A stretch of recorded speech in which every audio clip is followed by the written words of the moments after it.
Deus me deu uma mensagem para o dia de hoje que diz assim: o que tem te alimentado? Repete comigo: o que tem te alimentado? Eu quero que você preste muita atenção nessa mensagem. Eu quero que você abra a sua Bíblia em Daniel capítulo 1, versículo 1 comigo. No ano terceiro do reinado de Jeoaquim, rei de Judá, veio Nabucodonosor, rei da Babilônia, a Jerusalém e a sitiou. O Senhor lhe entregou nas mãos a Jeoaquim, rei de Judá, e alguns dos utensílios da casa de Deus.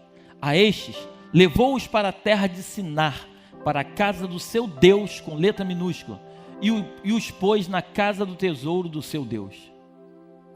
Disse o rei a Aspenaz, chefe dos seus eunucos, que trouxesse algum dos filhos de Israel, tanto da linhagem real como dos nobres. Jovens, sem nenhum defeito, de boa aparência, instruídos em toda a sabedoria, doutos em ciência, versados no conhecimento e que fossem competentes para assistirem no palácio do rei e lhes ensinasse a escritura e a língua dos caldeus.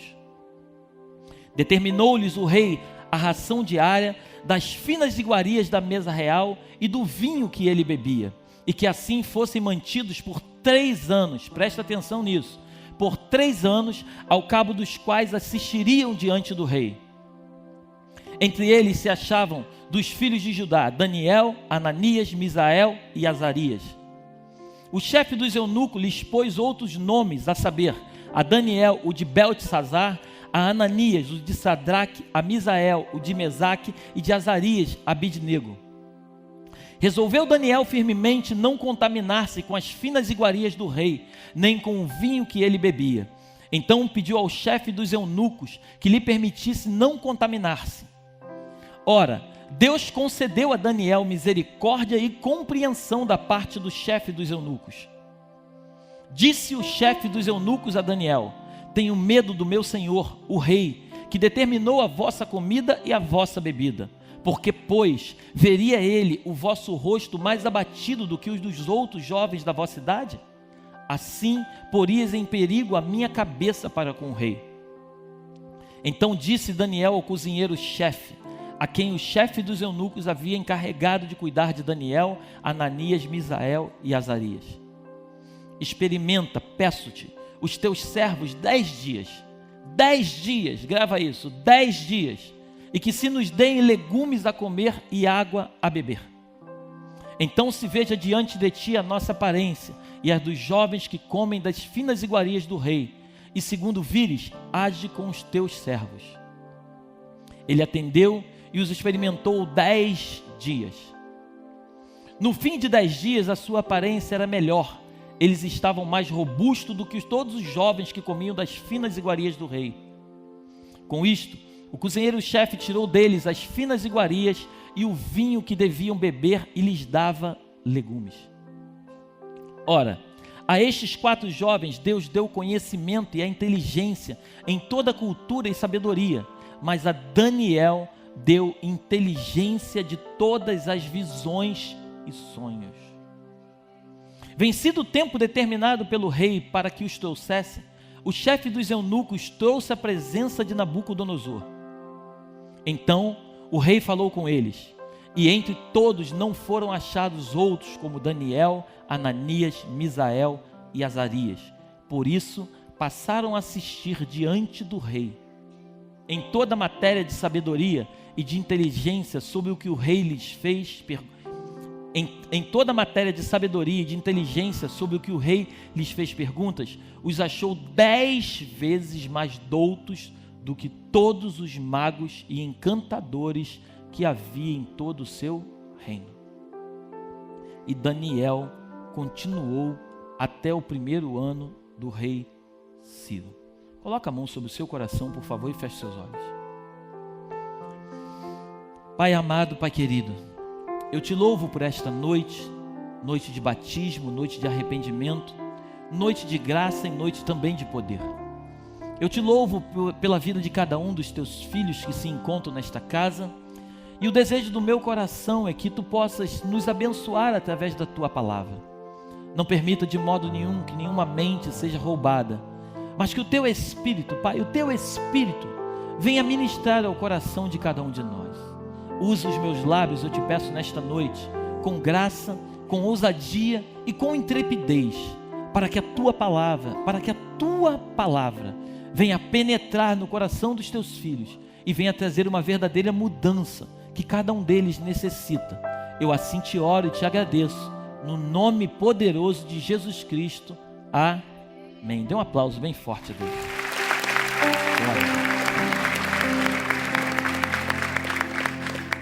Jeoaquim era rei de Judá, amém? A Bíblia diz que, quando você vai lá para o livro de 2 Reis, capítulo 23, se não me falha a memória, a Bíblia diz que existia um rei do Egito chamado Neco.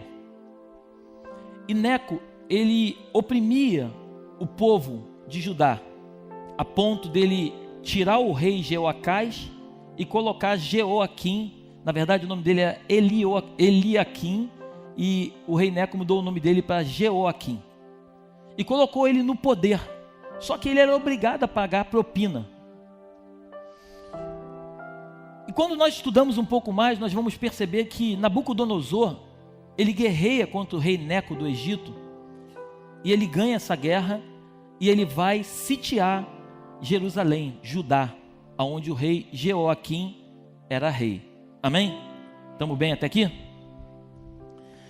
E a Bíblia nos diz que quando Nabucodonosor invade aquele lugar e leva as pessoas cativas, ele leva Daniel, Azarias, Misael e Ananias.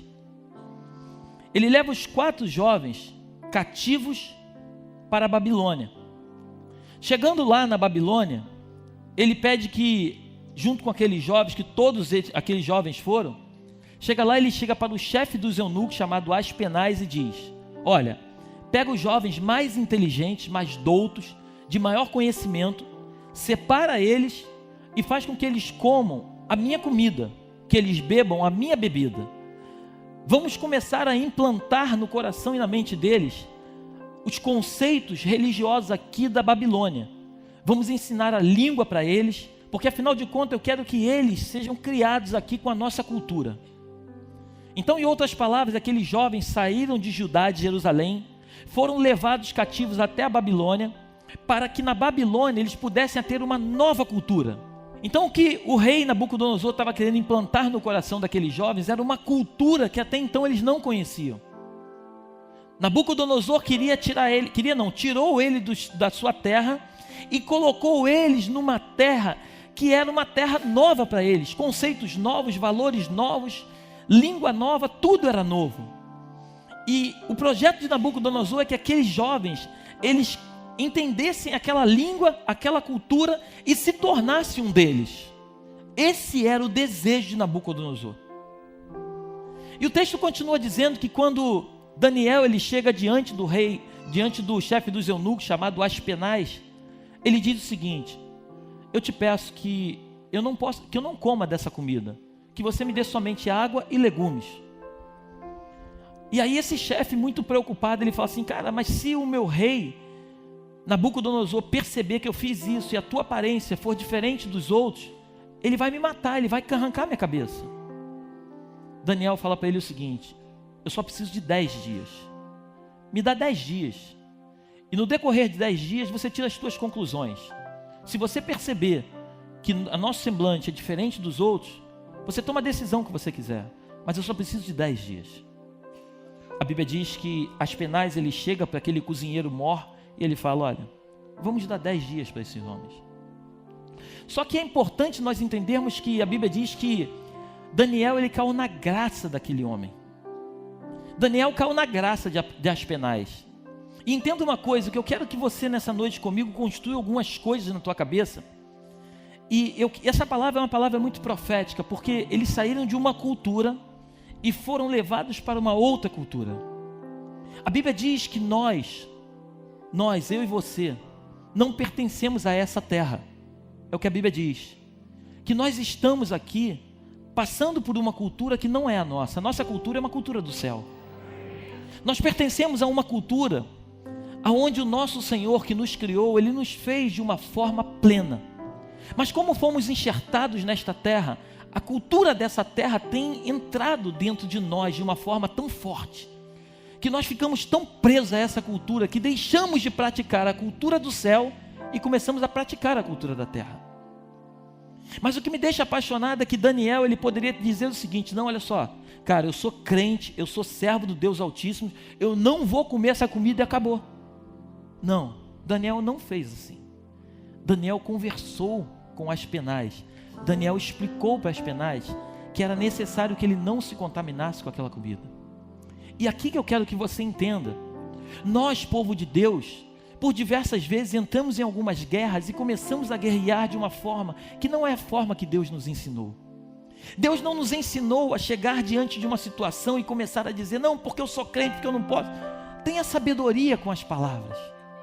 A Bíblia diz que a sabedoria tomou conta daqueles jovens, e a sabedoria de Daniel, ela era muito maior do que todos eles. A visão de Daniel era muito grande, porque o Senhor havia colocado sobre ele. E o texto continua dizendo que eles comeram por 10 dias legumes e beberam água. E no decorrer de 10 dias eles estavam mais robustos do que aqueles homens que lá estavam. E o texto continua desenrolando, dizendo que eles foram levados à presença do rei, e o rei começou a fazer perguntas, não só para eles, mas para todas as pessoas que estavam ali. E ninguém se achava tão culto, tão inteligente quanto aqueles 4. A inteligência estava sobre a vida daqueles 4. Por quê? Porque aqueles homens, eles não negociaram valores eternos por valores passageiros. Aqueles homens entenderam que a riqueza deles não estava o fato de estar num palácio diante de um rei, mas eles sabiam que eles serviam ao Rei dos Reis, Senhor dos Senhores.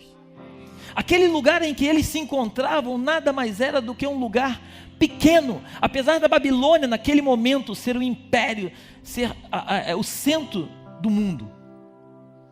Mas eles perceberam que a Babilônia era muito importante para alguns, mas para eles não tinha valor, porque eles pertenciam a um reino, a uma cultura que era muito maior que a Babilônia.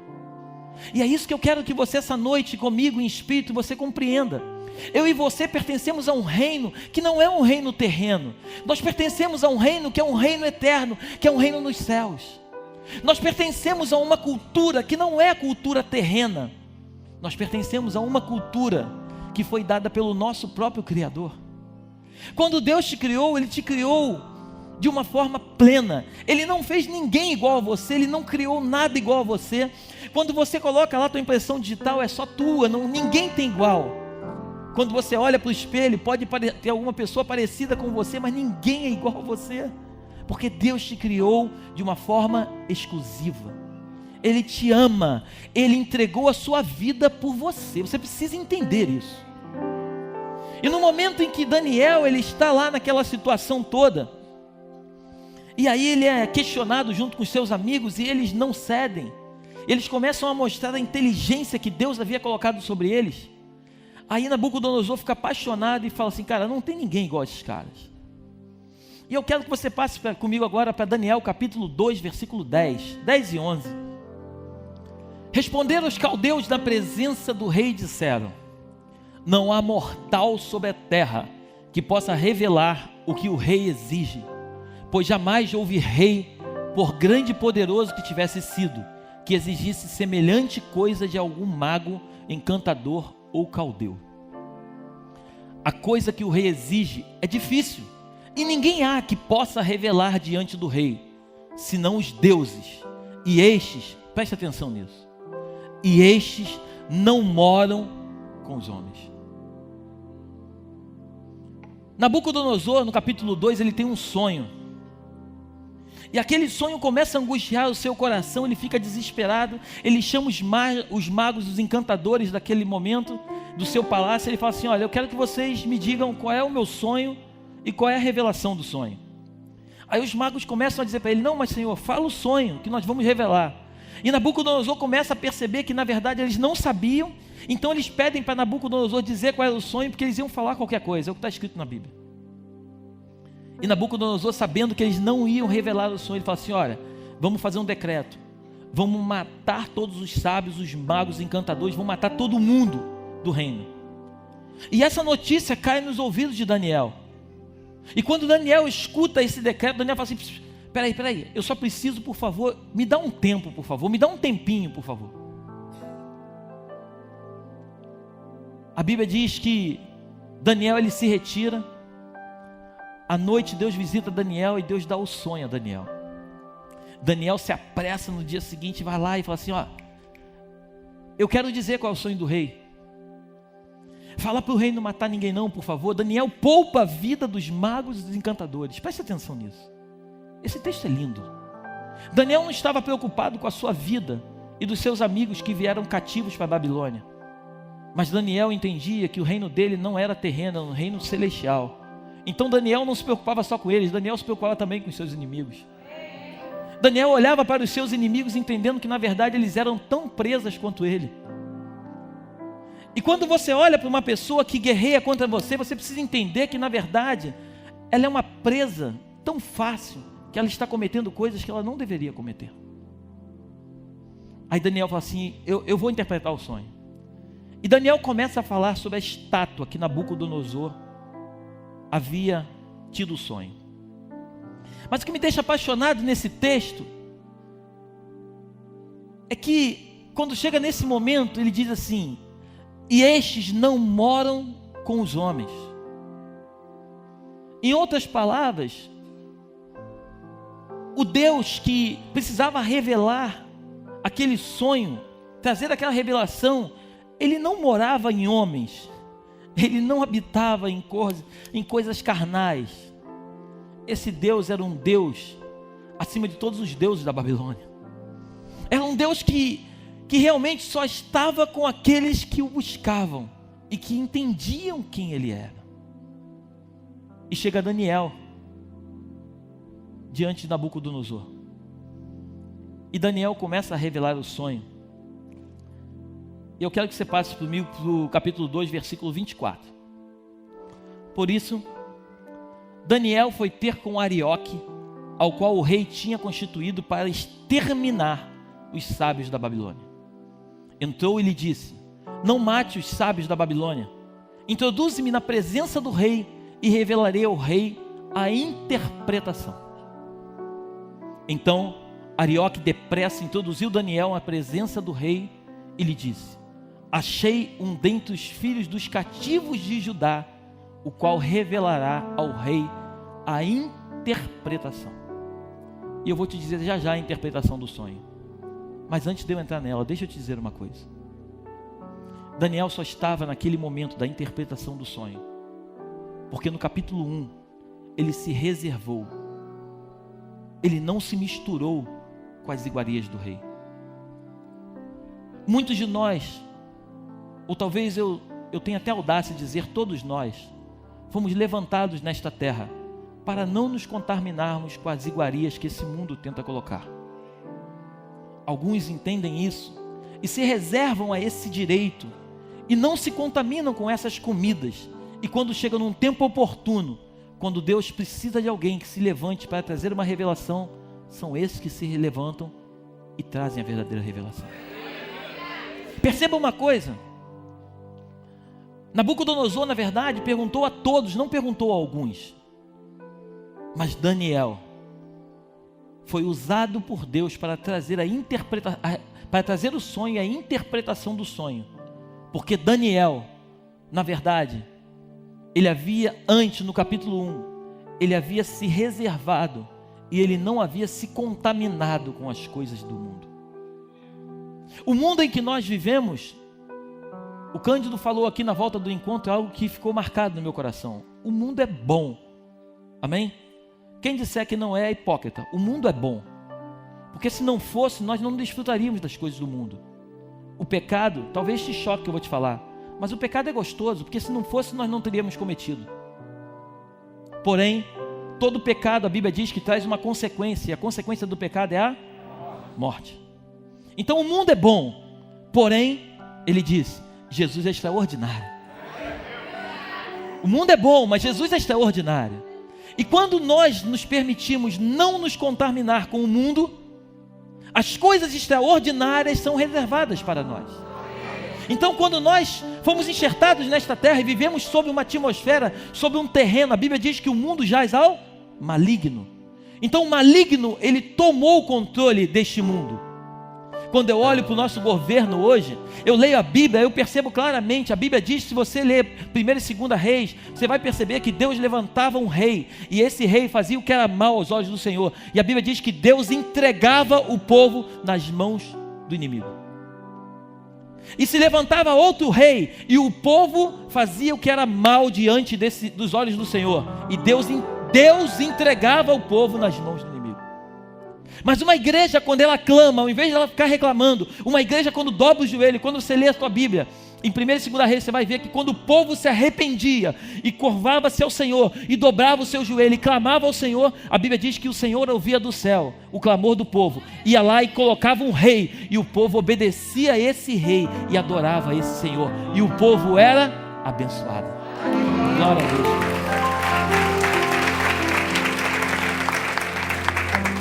O dia que nós clamarmos pelo nosso povo, pela nossa nação, eu creio que a Bíblia diz que Ele vai ouvir do céu, lugar da sua habitação, vai liberar uma ordem, e tudo aquilo que aparentemente estava impedindo o nosso crescimento vai ser retirado. É porque é o que a Bíblia diz. Ele fazia isso no passado, Ele continua fazendo isso no presente, e Ele vai continuar fazendo no futuro até que Jesus volte. Porque assim é a promessa dEle.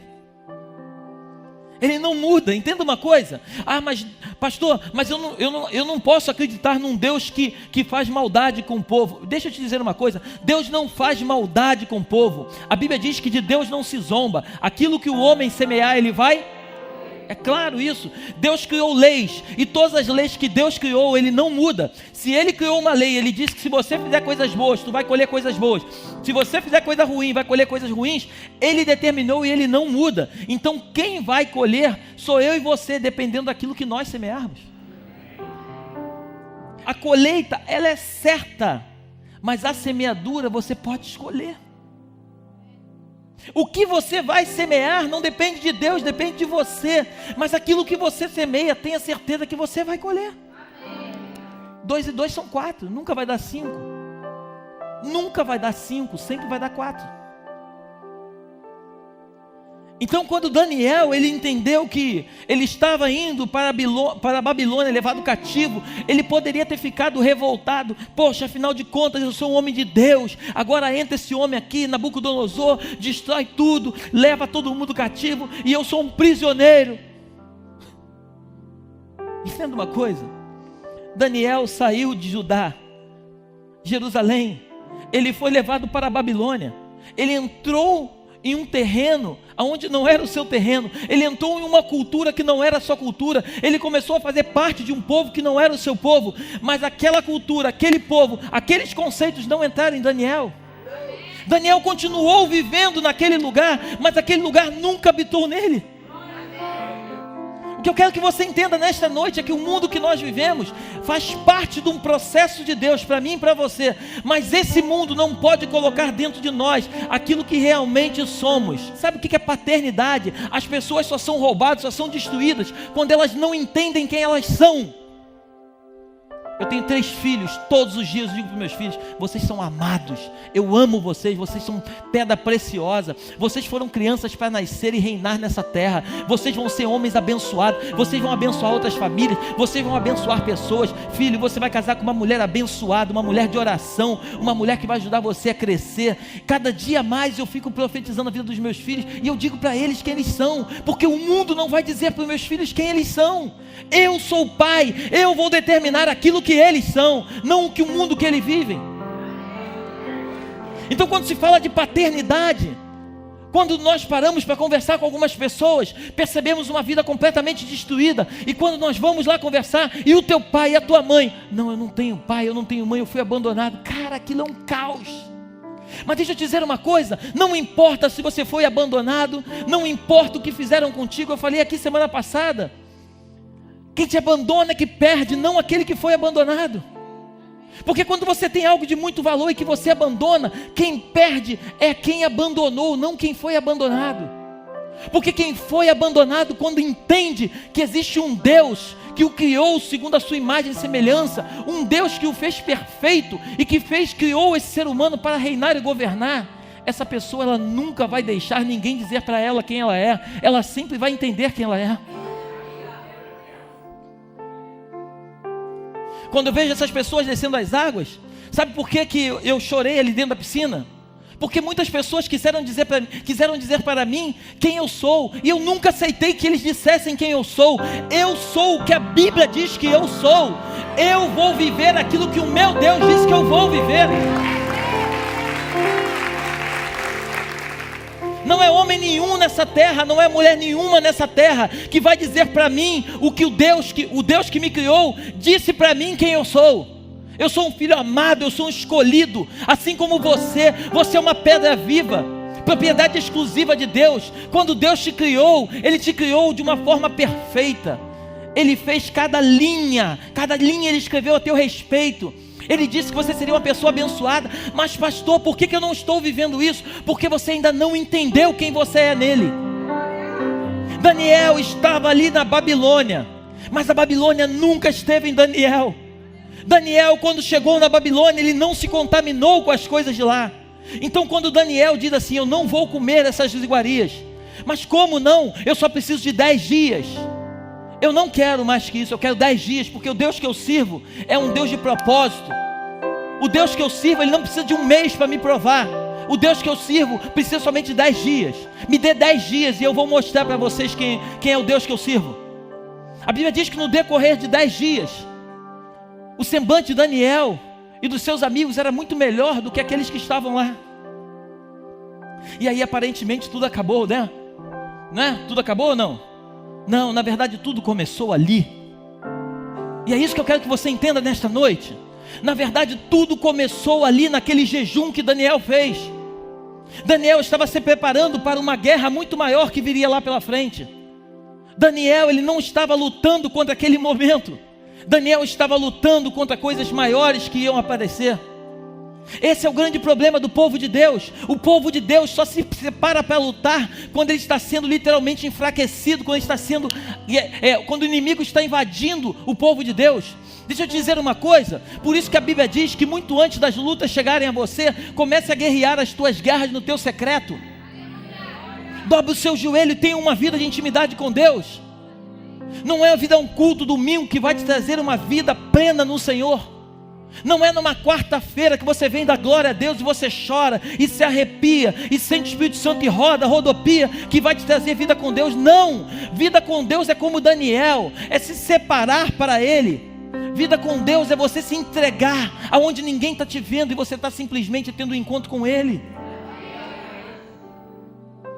Vida com Deus não é ir para uma televisão, ficar gravando live e dizer bababá. Não. Vida com Deus é você se trancar no teu quartinho, aonde só Ele te vê, ninguém te vê. E a Bíblia diz que quando Ele te vê no secreto, em público, Ele vai te recompensar.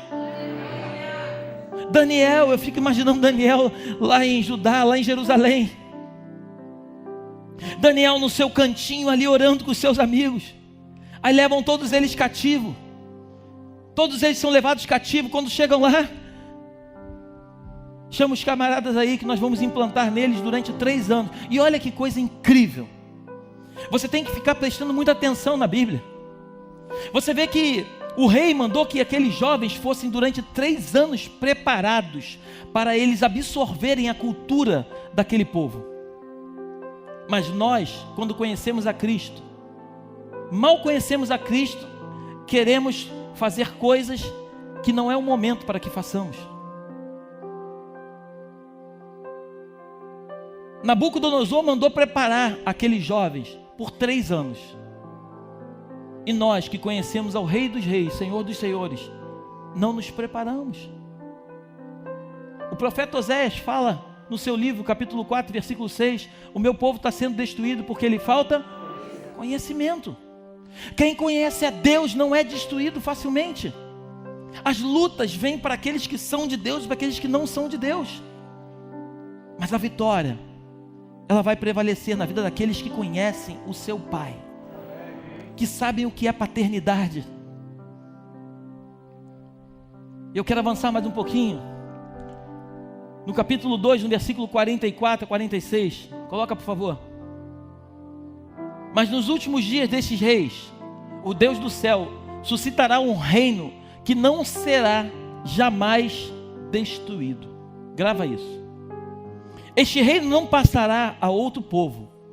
Esmiuçará e consumirá todos esses reinos, mas ele mesmo subsistirá para sempre. 45. Como viste que do monte foi cortada uma pedra, sem auxílio de mãos, e ela esmiuçou o ferro, o bronze, o barro, a prata e o ouro. O grande Deus fez saber ao rei o que há de ser futuramente. Certo é o sonho e fiel a sua interpretação. O que Daniel estava dizendo é o seguinte: rei, você sonhou com uma estátua, e essa estátua na cabeça ela era ouro. Esse reino é o reino babilônico. No peito ele era prata, é um reino persa que depois vai imperar. Na parte da cintura é um reino medo, perdoa, inverti, ouro, medo, depois persa, e por último, nas pés, o reino grego, o reino de Alexandre, que é a mistura do ferro com barro. E no final, Daniel diz o seguinte: só que virá um reino que não terá fim, visto que do monte foi cortada uma pedra. Quem é a pedra? Fala alto, quem é a pedra? Jesus é a pedra. Sem auxílio de mãos, e ela esmiuçou o ferro, o bronze, o barro, a prata e o ouro. O grande Deus fez saber ao rei o que há de ser futuramente. Certo é o sonho e fiel é a sua interpretação. Que Daniel está dizendo o seguinte: muitos reinos vão se levantar, mas no final vai se levantar um reino, que é o reino que eu e você pertencemos. Vai se levantar um reino, e esse reino vai derrubar todos os reinos, porque esse reino não terá fim. Ele começará, mas ele não terminará. É um reino que na verdade não pertence a essa terra, é um reino que pertence aos céus. É um reino que quando ele for implantado sobre este lugar, as pessoas irão reconhecer realmente quem ele é. Jesus é o Rei dos Reis, Senhor dos Senhores. E esse reino é que eu quero nessa noite pedir para que você possa pedir para que ele possa penetrar no teu ser. Não um reino terreno. Quando nós levantamos assim os nossos olhos, começamos a ler, nós vamos começar a ver que Roma, durante um bom tempo, Roma imperou. Roma era forte, mas hoje o que falam de Roma? Cadê o reino de Roma? A Bíblia diz que Jesus, ele entrou em Jerusalém sentado num burrinho. Homens poderosos, fortes, armados. E Jesus entra em Jerusalém sentado num burrinho. Os judeus esperavam o Messias, acreditando que o Messias ia chegar, ia ser um príncipe, um rei, e havia com um exército forte. E Jesus chega humilde, mas Jesus veio implantar algo no coração do homem e da mulher, que até então ninguém tinha implantado.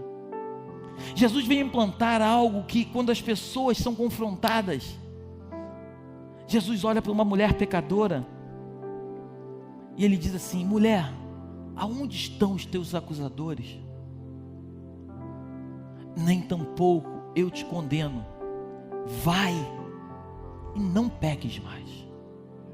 Jesus nunca imputou o pecado sobre ninguém. E por que nós queremos dizer quem é ou quem não é pecador?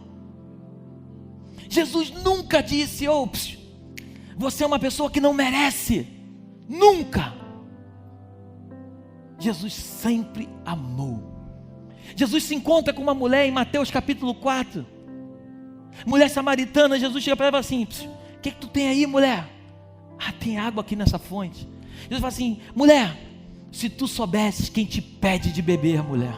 Mulher, essa água que tu está querendo me dar, mulher, é uma água que eu vou beber agora, e daqui a pouco eu estou com sede de novo. Mas a água, mulher, que eu quero te dar, é uma água que você jamais terá sede. Mulher, o dia que você me conhecer, não de ouvir falar.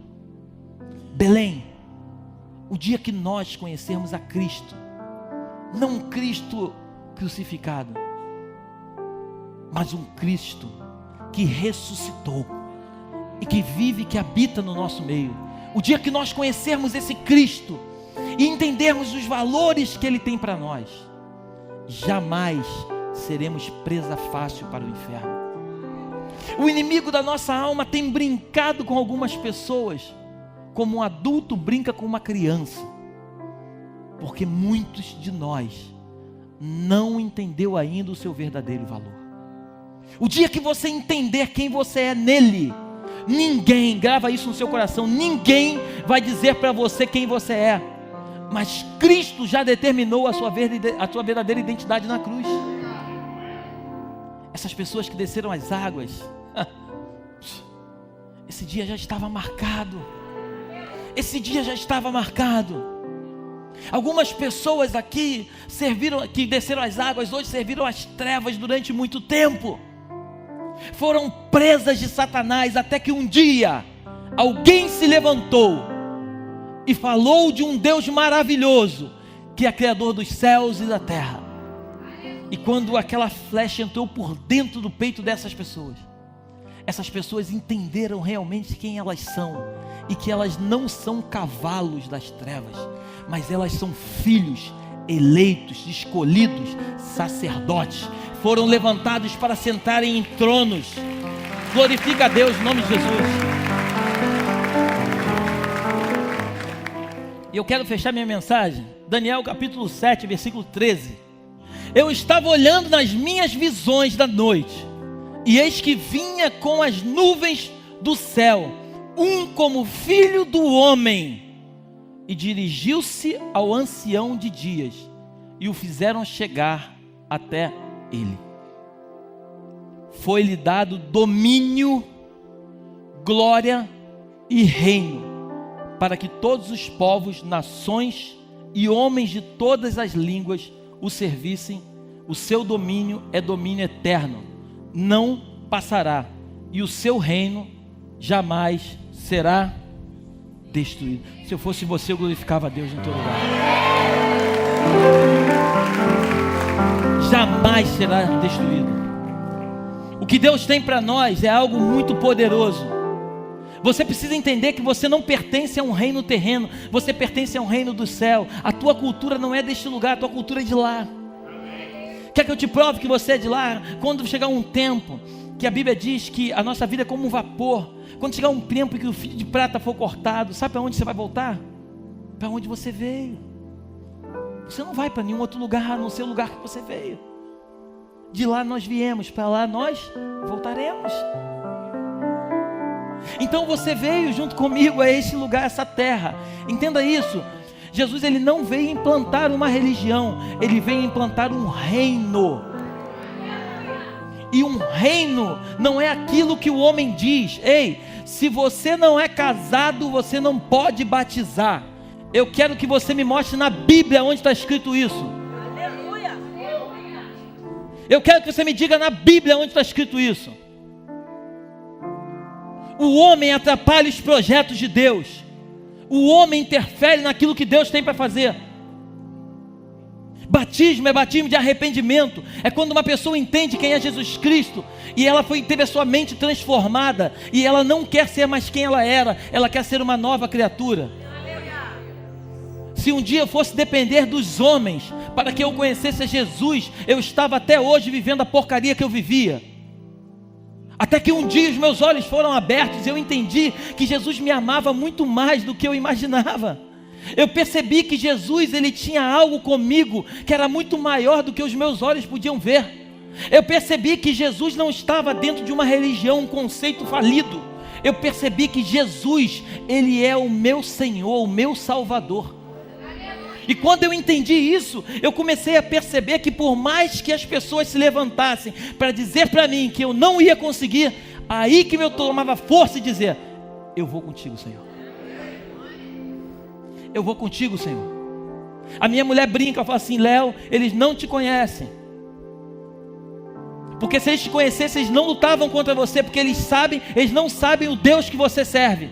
Entenda uma coisa, eu não estou falando de mim, por favor, em nome de Jesus. Eu estou dizendo o seguinte: quando você conhece o Deus que você serve, nada nem ninguém vai te paralisar. Você precisa entender quem é o teu Deus, só isso. Você não tem que dizer para as pessoas: eu sou evangélico. Não, você não é evangélico, você é um servo do Deus vivo. Evangélico, quem diz que você é evangélico é a revista Veja. Você é um servo do Deus vivo. Você é um homem, você é uma mulher criado por Deus para mudar a história desse país, dessa humanidade. E se nós achamos que o nosso governo não está bom, deixa eu te dizer uma coisa: não fique reclamando, não empreste sua boca para Satanás. Dobra o teu joelho e clama. Às quartas-feiras, 6 horas da manhã, a gente está aqui orando, e a gente ora pelo nosso país. A gente ora pelo nosso presidente, pelos nossos governantes. Sabe por quê? Bendita é a nação cujo Deus é o Senhor. Se nós chamarmos o nosso Deus para ser o Senhor do Brasil, o Brasil será a maior potência do mundo. A única coisa que nós precisamos é clamar por Ele, só isso. Amém?